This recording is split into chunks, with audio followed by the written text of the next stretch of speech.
നമുക്ക് കൊച്ചിയിലെ കാര്യങ്ങൾ നോക്കാം. അശ്വതി ചേരുന്നു.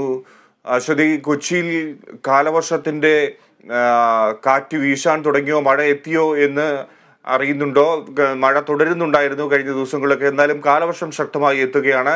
കൊച്ചിയെ സംബന്ധിച്ച് കൊച്ചിയുടെ തീരമേഖലകളും അതുപോലെ മലയോര മേഖലകളും ഒക്കെ എന്തായിരിക്കും പ്രതീക്ഷിക്കേണ്ടത്?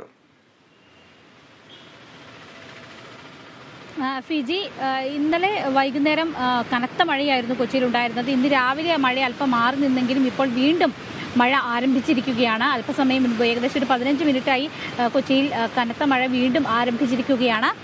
നിലവിൽ കളമശ്ശേരി മേഖലകളെല്ലാം തന്നെ ഇപ്പോഴും വെള്ളത്തിനടിയിലാണ്. ഇന്നലെ ഉണ്ടായ മഴയുടെ ആഘാതങ്ങളിൽ നിന്ന് അവർ മുക്തരായിട്ടില്ല. മാത്രമല്ല, നേരത്തെ മേഘവിസ്ഫോടനം ഉണ്ടായ സമയത്ത് കനത്ത മഴയുണ്ടായിരുന്നപ്പോഴും ഈ പരിസരങ്ങളെല്ലാം തന്നെ വലിയ രീതിയിൽ വെള്ളക്കെട്ടിലായിരുന്നു. ഇത് തന്നെയാണ് തീരപ്രദേശങ്ങളിലുമുള്ളത്. കടലാക്രമണം അതിരൂക്ഷമായിട്ട് വരുന്നുണ്ട്. ഇന്നലെ വൈകുന്നേരവും ഈ പ്രദേശങ്ങളിൽ കടലാക്രമണം ഉണ്ടായിരുന്നു. അതിനേക്കാൾ കൂടുതൽ എടുത്തു പറയേണ്ടത് നഗരത്തിന്റെ വിവിധ ഭാഗങ്ങളിൽ, പ്രധാന ഭാഗങ്ങളിലെല്ലാം തന്നെ വലിയ വെള്ളക്കെട്ട്, മുൻവർഷത്തെക്കാളൊക്കെ വലിയ വെള്ളക്കെട്ടുണ്ട്. പ്രത്യേകിച്ച് ഈ കാനകൾ കൃത്യമായി വൃത്തിയാക്കാത്തതാണ് ഇതിന്റെ ഒരു പ്രധാന പ്രശ്നമായിട്ട് ആളുകൾ ചൂണ്ടിക്കാണിക്കുന്നത്. അതുപോലെ തന്നെ മിക്ക കാനകൾക്കും വീതി വളരെ കുറവുണ്ട്. അതുകൊണ്ട് തന്നെ അത് വലിയ പ്രതിസന്ധിക്ക് കാരണമാക്കിയിട്ടുണ്ട്. കഴിഞ്ഞ ദിവസം ഹൈക്കോടതി തന്നെ ചൂണ്ടിക്കാണിച്ചതുപോലെ ഈ കാനകളിലെ പ്ലാസ്റ്റിക് മാലിന്യം ഗുരുതര പ്രശ്നങ്ങളാണ് സൃഷ്ടിച്ചിരിക്കുന്നത്. ഇപ്പോൾ ഞാൻ നിൽക്കുന്നത് MG റോഡിലാണ്. ഇവിടെ കഴിഞ്ഞ ദിവസങ്ങളിലൊക്കെ വലിയ വെള്ളക്കെട്ടുണ്ടായിരുന്നു. പക്ഷെ ഇപ്പോൾ മഴ ആരംഭിച്ചിട്ടേ ഉള്ളൂ. ഇവിടെ വെള്ളം കയറാൻ തുടങ്ങിയിട്ടേ ഉള്ളൂ. ചെറിയ രീതിയിൽ വെള്ളം കയറി തുടങ്ങിയിട്ടേ ഉള്ളൂ. പക്ഷേ ഒരു മണിക്കൂറിനുള്ളിൽ തന്നെ ഈ പ്രദേശങ്ങളിലൊക്കെ വെള്ളത്തിനടിയിലാകുന്ന സ്ഥിതിയുണ്ട്. ഏറ്റവും ഗുരുതര പ്രശ്നം നേരിടുന്നത് കളമശ്ശേരിയിലെ താഴ്ന്ന പ്രദേശങ്ങളാണ്. ഒപ്പം തന്നെ ഇടപ്പള്ളി മേഖലകളാണ്. ഇവിടെ വലിയ രീതിയിൽ മുൻവർഷങ്ങളിലൊക്കെ വെള്ളം കയറാത്ത, ഇതിന് പ്രളയ സമയത്ത് പോലും 2018 പ്രളയ സമയത്ത് പോലും വെള്ളം കയറാത്ത ഇടങ്ങളിലേക്കാണ് ഇത്തവണ വെള്ളം കയറിയിരിക്കുന്നത്. അതിന് പ്രധാന പ്രശ്നം ഈ വെള്ളം ഒഴുകിപ്പോകാനുള്ള സംവിധാനങ്ങളുടെ ഒരു പ്രശ്നമാണ്. അത് കൃത്യമായി സൂക്ഷിക്കാനോ വൃത്തിയാക്കാനോ ആർക്കും സാധിച്ചില്ല എന്നതാണ് ഇതിലെ പ്രശ്നം. ഹൈക്കോടതി നാളെയാണ് ഈ കേസ് വീണ്ടും പരിഗണിക്കുന്നത്. വെള്ളക്കെട്ടുമായി ബന്ധപ്പെട്ട കേസ് വീണ്ടും പരിഗണിക്കുന്നത്.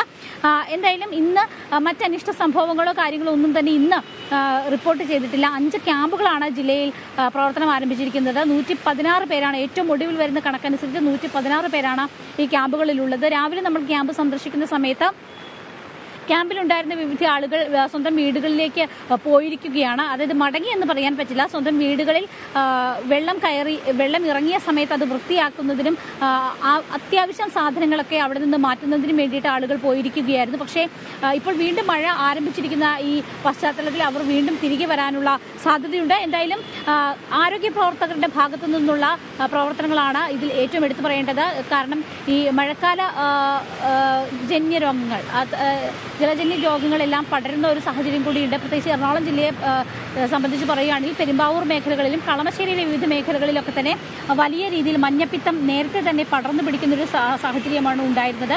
അത് കൂടുതൽ ഗുരുതരമാകാതിരിക്കാനുള്ള എല്ലാത്തരം പ്രവർത്തനങ്ങളും സർക്കാരിന്റെ ഭാഗത്ത് നിന്ന് ഉണ്ടാകുന്നുണ്ട്. ജലാശയങ്ങളെല്ലാം തന്നെ ക്ലോറിനേഷൻ സംവിധാനങ്ങൾ, ജലസേചനത്തിന്റെ ഭാഗങ്ങളെല്ലാം തന്നെ ക്ലോറിനേഷൻ നടത്തുകയും മറ്റും ചെയ്തിട്ടുണ്ട്. എന്തായാലും ആരോഗ്യ പ്രവർത്തകരുടെ ഭാഗത്തു നിന്നും കൃത്യമായിട്ടുള്ള ഇടപെടൽ ഈ ഘട്ടത്തിൽ നടക്കുന്നുണ്ട്.